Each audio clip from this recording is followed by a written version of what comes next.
So will the meeting between Trump and Zelensky be decisive for the Russian-Ukrainian war? And how will Putin, who was not invited anywhere, react to it? This and other topics we'll discuss right now. My name is Iryna Uzlova, and today with us is Yuri Rashkin, TV host of YouTube channel Rashkin Report in English, Rashkin News, and another YouTube channels. Yuri, hello, glad to see you. Thank you for joining us.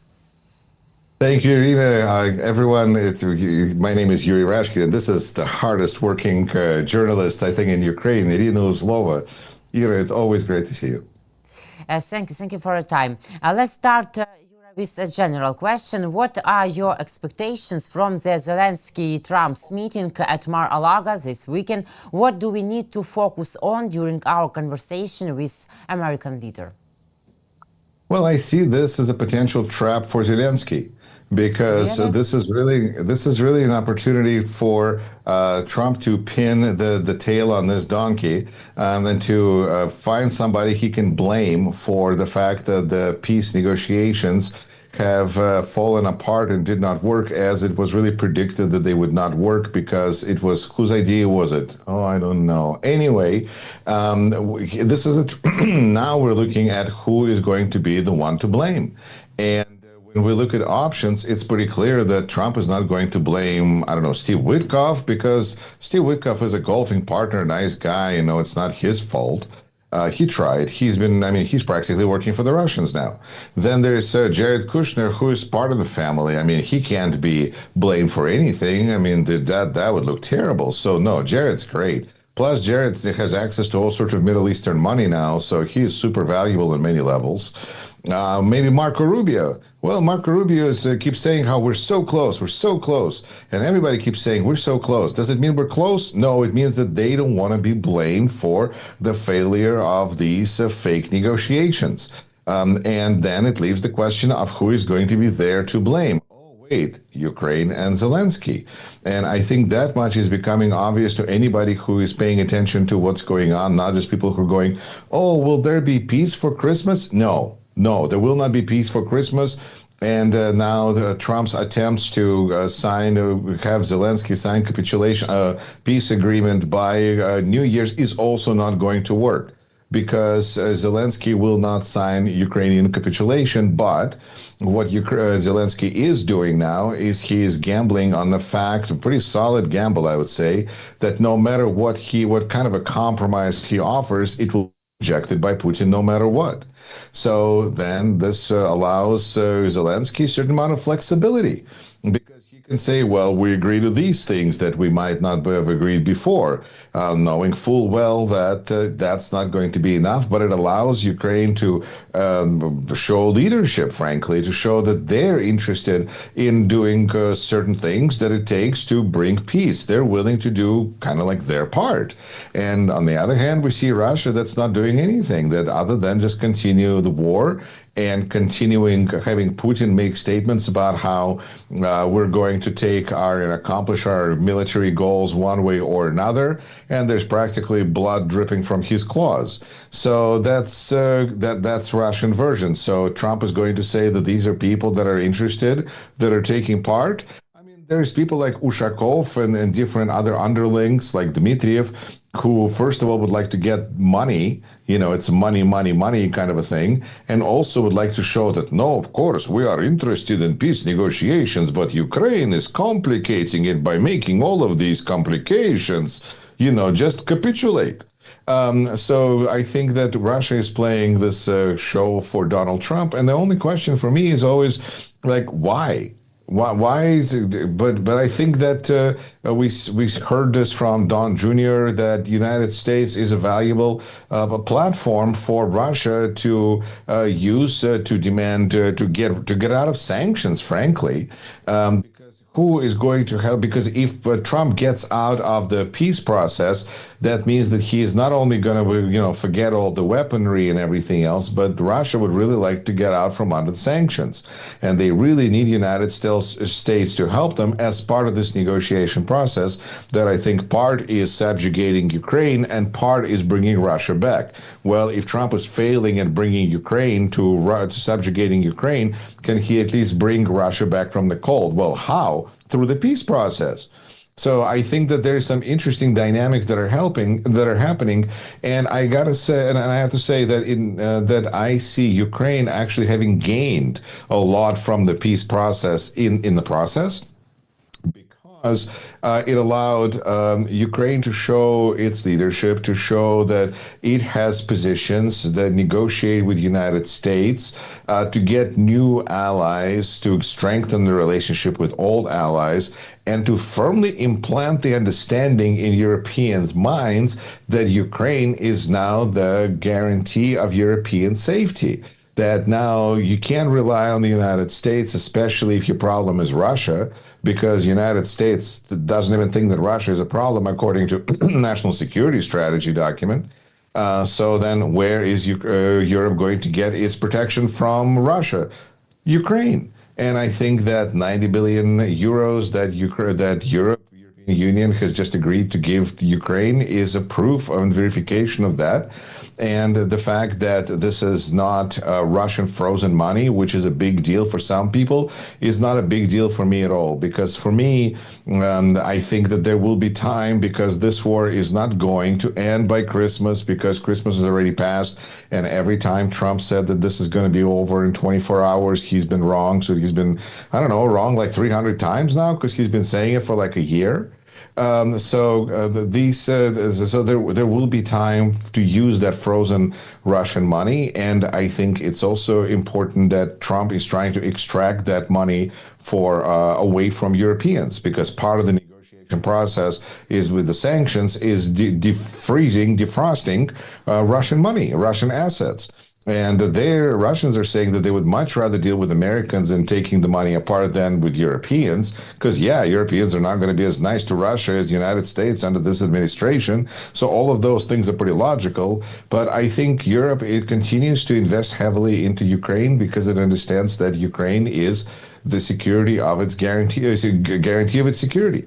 And I think that's where the peace process has showed some good things, because Trump is going to announce at some point that this has been fault of Ukraine and Zelensky. It's a matter of time, and I think we're all kind of going, this meeting, that meeting, now in 5 minutes. But in the meantime, Ukraine is showing itself very, very well on the world stage, and is really setting itself up well for the future. But Zelensky said that Ukraine and US makes significant progress in peace talks. But we should remember that sides of this conflict, of this war, are not United States and Ukraine. It's between Ukraine and Russian Federation. Russian Federation is an aggressor, and they said that we are guilty in that moment, that peace process cannot be finalized by peace they want on their conditions. And Europe and Ukraine are guilty. But Zelensky says that we have progress with the United States. So for what this progress? For what aim? To show that we are close, because if Kellogg and others like him are going to say that we only have 10 meters left, or 10% or 90%, this whole 9 to 1 idea, first of all, it's important for Ukraine to show that they also believe that they're close to completion, which means that whoever is not completing this is the guilty party, and it certainly isn't Ukraine. It's Russia. But the thing that I find fascinating is when we talk about the 90%, what exactly is part of this 90%? Is it security guarantees? Because they haven't been agreed upon. Is it perhaps territory? No, that's the 10% that's missing. Is it the national sovereignty? Which part of anything is 90%? Because the only thing 90% is that everyone's willingness to participate in the process, and that's not the same thing as being as completing the process in the peace that can even be said to last any amount of time. So I think that Ukraine is.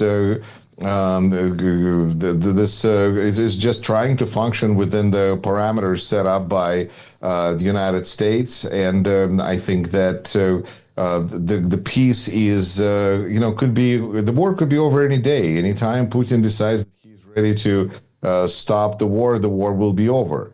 And unfortunately, our president overestimated his ability and the quality of his relationship with Vladimir Putin, because Vladimir Putin doesn't seem to give a crap about what President Trump thinks, other than to use him to stall for more time, but really continue to not win the war. And I think that's really an important message, because we just saw an editorial from Senator McConnell and Senator Shaheen, one Democrat, one Republican, and I hope I don't have to explain to anybody which one is which. But bottom line is, they wrote that Ukraine is winning, that Russia is not winning, that there's all these people that are saying that Ukraine is going to lose anyway. Information, that statement is not backed up by facts. And so what we're hearing is this kind of a narrative trying to set us up that this is a losing thing, that we need to get out of this now. And I think that it's important to see that we have bipartisan support, political bipartisan support, to kind of try to counterbalance a little bit of this really aggressive administration that is using the fact that, as Secretary Rubio said, foreign policy is at president's will. So if that is truly the situation, then all the statements from Lindsey Graham and others seem even more pointless, because we see that this president does not agree to anything that requires him to do anything. So any sanctions are not going to go anywhere, because if he has to do it, he's not going to do it. And he already has all the authority for all the sanctions already from the prior administration, Biden. So I think it's it's important to see that this administration will continue to move in the direction of accommodating Russian agenda. And Ukraine is realizing this, except that I feel like there's a sense from allies and perhaps even Ukraine that if you really tell Donald Trump what you think he's doing, that he might take his toys and go to Russia. Not at first, not literally, but over time, in terms of policy, because as long as Europeans, including Ukrainians, are saying that, well, the United States is the most important part of NATO. It's daddy, we so care about you being part. Then he's really not on Russian side openly. And I think that is really pretty much the distinction of these negotiations and all of this diplomacy. Because if Europe just tells the U.S. to screw off because it is really hurting European security, then I think United States, especially under this president, especially when it comes to foreign policy, will continue to strive even more to fall in line with the Russian agenda. And it's important to note that it's not what Trump's electorate wants. Because, any electorate in the United States, because Democrats don't want negotiations that are trying to force Ukraine to capitulate, and MAGA doesn't really want Trump to be this peacemaker on the world stage. As Marjorie Taylor Greene said, if she was president, I believe that was the spin, but she thinks that the president's Air Force One should be gathering dust in a hangar somewhere.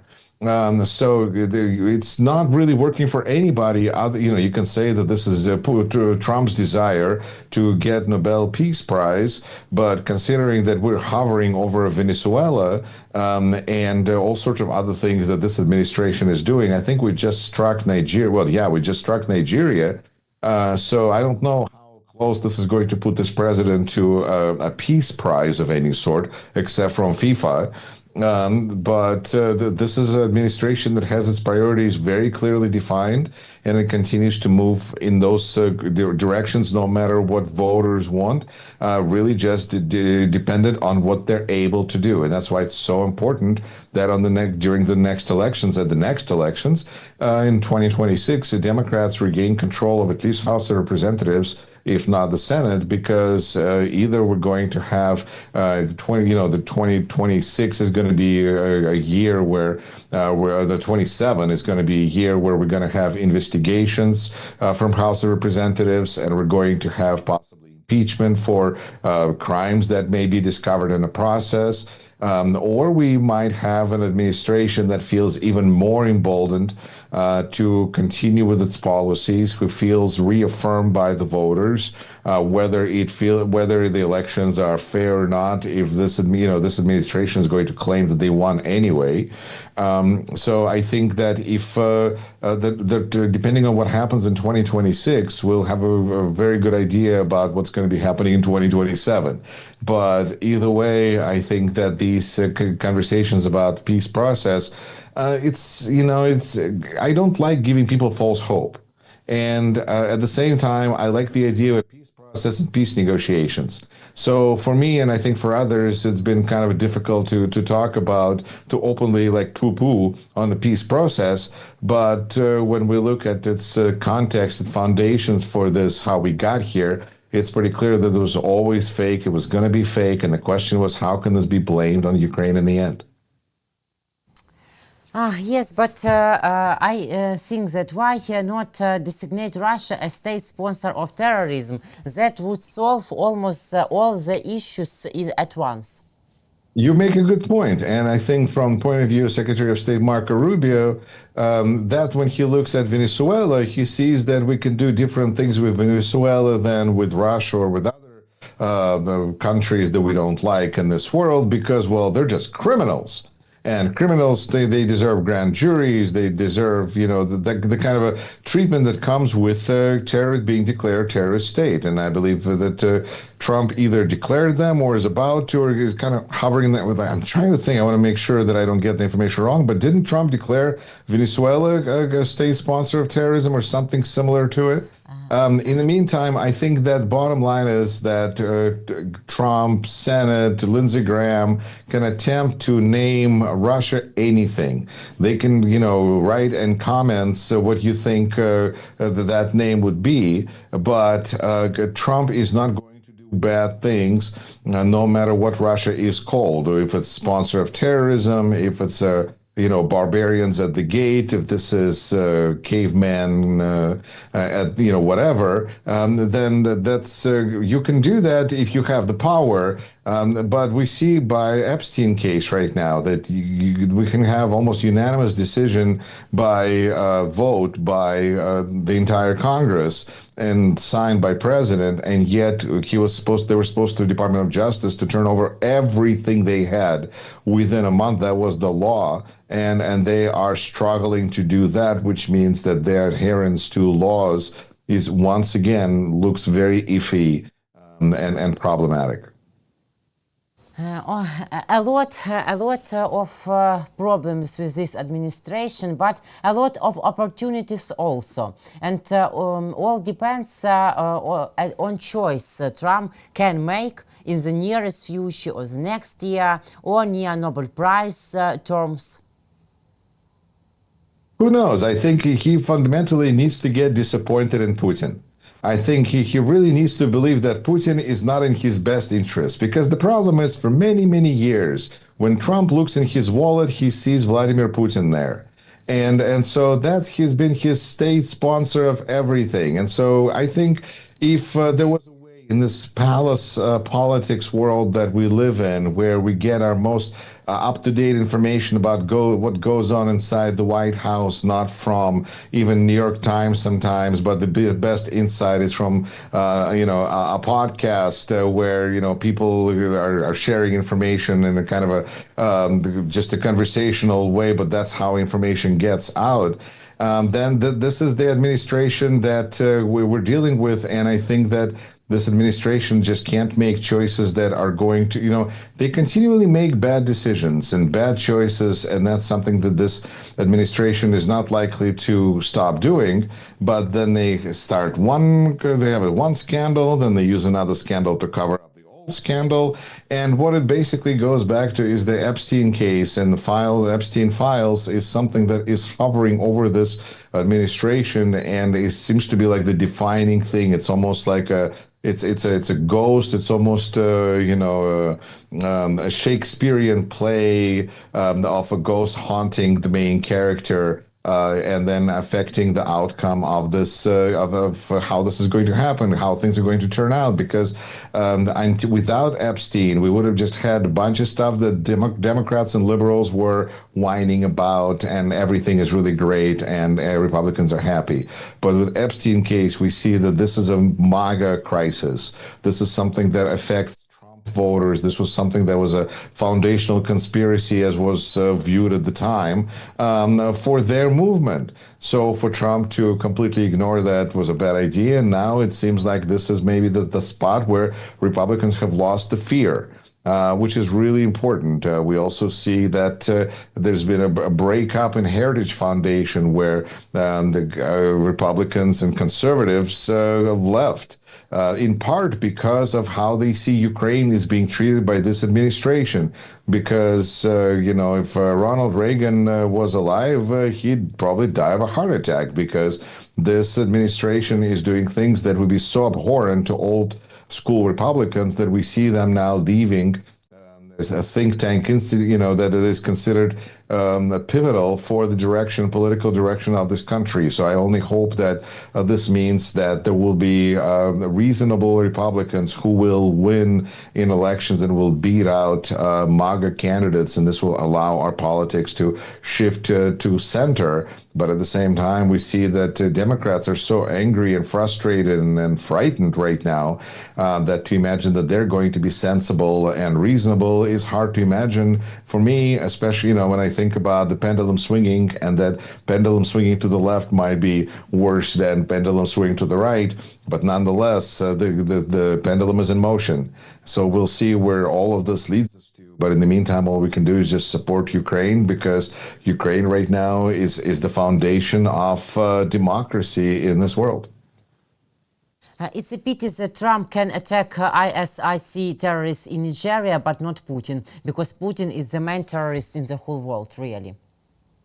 It is, and I think that these attacks and strikes on Nigeria are also another indication of how much this administration is driven by news headlines and occasional attempt to appease its base in the way that Trump understands. It's not war, it's violence. He is against war, but he's fine with aggression and with pressure. And if he can say Merry Christmas, I struck Nigeria, and now we see that this country that persecuted Christians got punished for its deeds on Christmas. I don't think that's what Jesus would do. But that's just part of the conversation. I think that this is a pandering to base in the worst possible way, because this is also trying to show that in America, where you have all sorts of societal ills, we also have to remember about persecution of Christians and especially white men, because they are struggling so much in this country. We just really haven't talked enough about them. They really haven't been given enough respect in this country. And so we're going to talk about Christians in Nigeria, but we're going to think about Christians and whites in the United States. Yuri, thank you very much for today's our conversation, for your time and your opinion. See you next week. Take care. See you next week. Take care. Yuri Rashkin, host of YouTube channel Rashkin Report in English. My name is Iryna Uzlova. Thank you guys for joining and watching us. Subscribe to our YouTube channels, please. Rashkin Report in English, Rashkin News, and War and Politics 24, and my YouTube channel Uzlova Talks. Thank you. Take care.